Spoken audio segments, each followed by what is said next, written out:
السلام عليكم ورحمة الله وبركاته داودياش قيمة بدر رمضان مبارك sidoo kale kulanti wanaagsan kuna soo dhawaada barnaamijkeena movie reaction oo ku eegi doona filimka lagu magacaabo diblomaat hogaamiyey John Abraham af Soomaal laga soo dhigay iyo Manami ayaan soo qaadan doona shirwanada uu sameeyay sanadka hore dhawaan asigana af Soomaal laga soo dhigo daawane labadaas filimeen loo dhigay laakiin akhbaar weyn ay jirto oo ku aadan filimka waato in kambaniga caanka ah Shah Films ama waa Arab si rasmi shaaca ka qaadan 14 bisha Agosto inuu soo bixi doono waa Arab waxay dhan xan kasta oo la wareejinayo وحقيقة warbaahintan waxay wanaga hor dhacdeen filimkan xilliga la daawanay in kaamara badan sheegteen laakiin duufaantii ugu weyneed ee dagaalka ugu cuslaa dhici doonay ka dhawaajay 14 bisha October Agosto markay ku beegantahay toddobaadka xorriyadda Hindiya kalaashka ugu weyn wuxuu dhaxmari doonaa Hrithik Roshan iyo Junior NTR oo filimka waato isqaban doonaan Hrithik asiga hogaamiyey taxanaha war qaybtii kuwa 2019 doorkiisii kabiir inaba caadi ma ahayn waxa ku jira Taagar Sharaf oo door adag qaata sidan doorkii Khalid laakiin Taagar hadda meesha uu ka baxay saaxiibayaal waxa soo galay Junior NTR saadarteed wuxuu noqon doonaa warkii hore iska ilow kan ayaa ka saameyn badan kana miisaanka culus maadaama laba superstar iska horkeena superstarka dhankaas koonfur laga dambeeyay NTR iyo midka waqooyiga laga dambeeyay Hrithik Roshan kalaash dhaxmari doonaa ayaan makurji filimkan director-ka Aditya Jabra sheekadu qoray waliba waxa loo arkaa company waa araf in Spa University soo noqon doona sababtoo filimkii Tiger 3 ee under performance noqday markii uu soo baxay diwaaligii sanadka hore asigoo ahaa film hit ah laakiin darajadii laga filayay gaari waa laakiin hadis time waxa la waato record walba cagta ayuu marin doonaa waana rasmi saaxiibayaal lagu dhawaaqay 14 Agosto ayuu soo bixi doonaa sida rasmiga ee company-ga waa araf shaaca ka qaadan markaana soo qaadan filimka John Abraham hogaamiyey diblomaat isla markii farafada af Soomaaliya laga soo dhigay sababta bariyaan waa ka warqabnaa filimada Bollywood-ka isla markii hore laga soo xaday ayagoo nadiif oo la daawan karo annagana ku kala baxnaa suganaba xilliga OTT-ga laba isbuuc markii uu yartay iyo bil sugti iyo laba bil iyo waxa soo la iskala tagay farafudeed filimada Bollywood-ka waxa bariyahan fara kullu lagu hayaa isla xal ayaan ku kala baxnaa filimka lagu magacaabo diblomaat oo bahadeen Bill Media safasana gaar ahaan qaybta Bill Films filimkan saaxiibada qiimo badan isku daa ma lahan dhankayga waa 3 star movie waliba second half ka dambe uu aad u fiican yahay xogaa engaging yahay laakiin halka saac hore wax micnaa u sameeyna mal waxa u moodaa film documentary ah inaad daawanayso John oo safaarad iska joogo gabadhan dabcan usma oo dhibaato ku jirto dabcan kiiskeeda qarsanaysa markii safaarad soo gashay iyo maxkamadda ka dacwoonay sidoo John garab u siinayo ayaa macquul ah dhinaca kale diblomaadna dhankayga aan xiiso gooni maba igu hin sababto waxyaabo realistic na ku jireen waxyaabo waaqicin am kuma jirin sababto ee dal dhan oo Pakistan waxa leeyahay si sahlan oo John Abraham gabadha kaga soo wadana laakiin waa markii maxkamaddu xugmiso caqabadaha uu la kulmayo dabcan waa caqabado xoogaa maangal aanan in qaybaha dambe sababta dawladda haday dhahday gabadhan dalkeeda ku laabatay ninkan dhibaato ku haya ka tagto no way kale lagu hor istaagi karo ma jirto xoogaa waa laga yaabaa hor istaag oo danka diplomatic in lagu sameeyo kala tafiisaha laga daahay waxaas laakiin in lagu soo duulo macquul ma sababtoo dawladda ay dhahday maxkamadda gabadha ha laabato dhinaca kale markii la fiirsho daawadayaasha qiimo badan qof shacab ah oo xaaskiisa dhibaato ku hay maxkamadda ka xugmisa oo dhahday kulama joogas gabadhan Hindiya ku laabanay inuu ciidan hubeysan soo wata jidka u galo dadkan kolonyada oo u socdaan inay gabadhan badbaadiyaan ama wadanka ay ka saaraan macquul ma waliba booliska Pakistan iyo niman qoryo wata isxabadinayaan xogaa meelahaas loo jigmaa laakiin waa iska cinematic caadi waa film wax kasta filimada waa lagu dardaraa cusub ah John Abraham filimkan hal far uu qaaday dagaal ee feeri farlab kuma jirto xeelad loo adeegsanaya iyo wax yar oo waxa ku jirta hadal ma ahane inta badan filimkan magacaas oo diblomaat iyo diblomaasiyad adeegsanaa odaga marka qaybaha dambe filimku ka baxsaday haafka hore laakiin dhankayga ani marxuu ilaahay isku soo wado filimkan waa iska 3 star movie la wax kala hada u hayo ma jirto diblomaat ma aha film wow factor ma ahan John filimadiis uu qatarsan ma hindida ma bumbuuna waxay dhahayn afar xidig iyo waxaas waa been caadi ah sheekadaas marka sheeka dhacdo way ku leen gabadhaas dhibaato ku jirta safaaradda Hindi imaada loo dooday high commission ku doodeen kadib la soo waday wax macquul oo dhici kara waa laakiin sida film ahaan loo dhigay ani wax xoogaa aan la kara ma strong ma aysan ila ahayn John Abraham xitaa waxay inuu culays badan dareemo gabadha dabcan culays badan dareento dal waxay joogan dalkooda aan ahayn waxa soo dhan muuqato waxa muddo xoogaa filmka si degdeg ugu furantaa kiis walba degdeg hore laga boobsiina wax kasta si simbar loo boobsiina marka xoogaa fudeedkaas ku jirana dhankay weakness ila ah laakiin anyhow qofkii film ahaan u baahan uu daawan karaa saddex xidig movie waa John Abraham bandhigiisa waa bandhig normal ah kama filan doonto John oo qaylinay iyo John oo dagaalamay iyo kuma jirto marka anyhow sheekada intaas ku ekeey marka filimka diblomaat soo daawo saddex xidig ka badan anigu mahay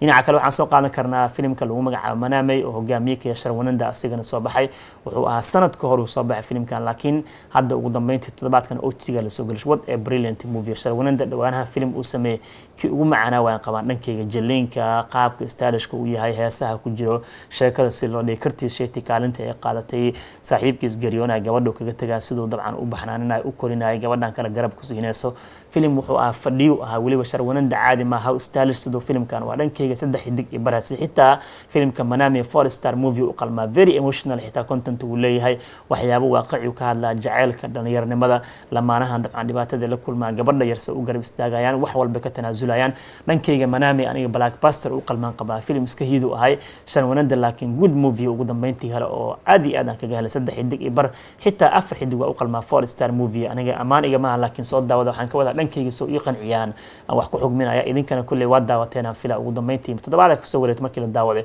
kullee ma haddaan jaanis u helay waa daawaday idinkana waa idin la wadaaga marka Manami soo daawada kuma niyad jibinay typical Telugu movie ma aha filimada Bollywoodka lagu talagalay sheekooyinka hore ka mid yahay rom-comka kala jaceylka iyo shactirada isku jira emotionka ah iyo heesa fiican marka iyo qaab qurux badan loo doobay goobo qurux badan kullee shar wanada filna ku dhacay Manami caadama hanakay 3 xidig iyo bar ilaa 4 xidigaasi iswarsi malahan dhinaca kale faruun dhawaan filimka Abyss uu director ka yahay ayaa shaaca laga qaaday in la daawan doono 12 bisha September sida rasmiga ee maanta la soo daabay isla fiirina filimkaas iyo waqtiga uu soo baxay iyo soo kale update kale jira asigoo haatan duubayo mashruucan xiisaha badan in muddo ayuu duubaa laakiin hadda gabagaba ayuu ku jira waxaa lagu magacaabaa filimkan waxaa lagu magacaabaa Sunny Sanskari Katulsa Kumari waxaa ku jirta gabadha lagu magacaabo Janvi Kapoor haddana wuxuu soo bixi doonaa sida rasmiga 12 September si shaaca laga qaado July soo bixi lahay dib u dhaca ku imaaday Janvi Kapoor faruun dhawaan waxay noqon doontaa markii labaad ee wada shaqeyn doona saaxiibayaal waxaana dabcan sidoo kale filimkan hore ee wada sameeyay Bawaal kan waa midkii labaad ogaada saaxiibayaal raali ah filimka David Dhawan uu sameeyay ma ahane waxa uu sameeyay ninkii ah sheeshaka khaytaana u sameeyay hore Hamti Sharma ku Dulhaniya iyo Badranaki Dulhaniya hore u sameeyay iyo dhadag ayuu director ka ahay haddana filimkan ayuu ku darsaday oo lagu magacaabo Sunny Cincinnati Katulsika Kumari kaasoo soo bixi doona 12 September Karan Johara producer ka ma ahan filimka faruun dhawaan Abyss uu sameynayo sida dabcan marka hore shaaca ka qaaday way kala duwan yihiin labadaas filim saaxiibayaal dhinaca kale waxa soo qaadan karnaa filimka Court oo Priyadarshi hogaamiye ka yahay laba maalmood wuxuu ku noqday hiidka lixaad ee sanadkan Telugu ee sameeyay lacagtiisana wuu soo celiyay haddana marxalad break even ayuu joogaa filimka Court fariintiis inaba caadi ma qof kasta ka helay 2 days oo hadda filimkan hiid ku noqday kadibna wuxuu u gudbi doonaa blockbuster sida shabakada caanka ka soo xigan karno lagu magacaabo T2B mashruucan saaxiibayaal uu hirgale waxa muuqata marka inuu noqdo dooqa koowaad ee daawadayaasha manaha kana filimkan waxa la marka intaanaba ku filimba 2 days oo hiid dhameystiran ku noqday mashruucan waxa la marka maanta axada ganacsi kasta uu sameeyo super hit iyo wixii ka dambeeyay ayuu noqon doonaa sida la soo daabacayo 9 karoor iyo bar oo shir ayaa laga helay filimkan ayadoo marka hore tan 4 karoor iyo bar meelahaas lagu iibsaday 7 karoor bar lagu iibsaday lacagtiis dib u soo celishay sidaas ayuu hit dhameystiran ku noqday marka Court filimka lagu magacaabo oo hogaamiye uu ka Priyadarshi fariintiisana maxkamad ee tahay daawadayaasha waxa muuqata marka inay garab istaageen actor-kan filimkan Teluguna hadda waxa la wuxuu qayb ka noqonaa filimada Telugu ee sanadka ugu macaashka badan sida daawadayaasha u garab taagan yihiin 7 karoor iyo bar ayuu soo xaray maalinkiisa 2 daysna 15 karoor ka tilaabay ganacsigiisa guud World War Gross taasoo ka dhigtay marka haatan hit dhameystiran lacagtii lagu gatanay dib ayuu soo celishay dhinaca kale John Abraham filimkiisa markii aan diblomaad lagu magacaabo asigana waxa uu soo galday ganacsigiisa aan soo qaadana filimkan daawadayaasha qan badan wuu isira celishay laakiin ka badan ayaa laga rabay wuxuu keenay 4 karoor iyo bar maalinkiisa labaad haddana 8 karoor bar ayuu maraa filimkan laba maalmood waxa laga rabaa marka filimkan inuu sii celiyo uu gadmo si uu u gaaro weekend dabcan qurux badan oo maanta axad ku darsado at least xitaa 10 karoor ka tilaabo kan waa baroonaya sida hadda muuqato filimada qaar kood 10 karoor xitaa waa ka tilaabi wayn laakiin hadda waxa muuqato dad diblomaad in ilaa iyo 14 karoor meelaha 13 karoor uu keeni doono saaxiibayaal maalinkiisa saddex ma markuu dhameystaan weekend ganacsi ahaan markuu soo xirmo sida hadda muuqato maadaama laba maamo 8 karoor John Abraham filimkiisa uu marayo saaxiibayaal sida la soo daabacay sidoo kale waxaan soo qaadan karnaa saaxiibayaal markii la fiirsho filimka lagu magacaabo dhankii waxaan u jeedaa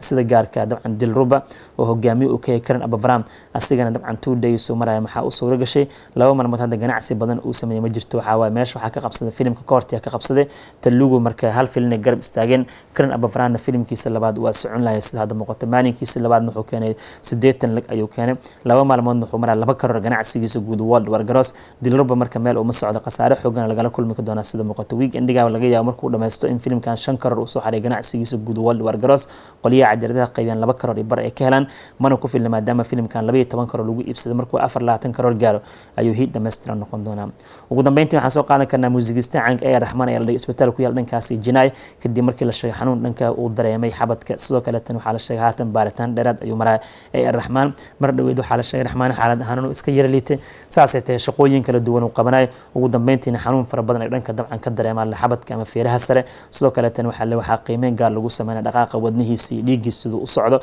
sidoo kale tan dhaqaatiirta waxay shaaca ka qaadeen ninkan Oscar winnerka in maalmo kooban isbitaalka ku jiri doono kadibna xaaladiisa la go'aamin doono hadduu ku laabanayo gurigiisa haddii kale marka Raxmaan waxaa u rajaynaynaa soo kabasho degdeg ah asagana hadal haynta ayuu qayb ka haatan aan soo qaadanayna bal idinkan aragtidiina ka dhiibta saaxiibayaal akhyaare muuqaalkan intaas nooga egyahay marka Ramadaan mubaarak waa inoo kulan dambe hadduu alla idmo. Asalaamu calaykum waraxmatullaahi wabarakaatuh.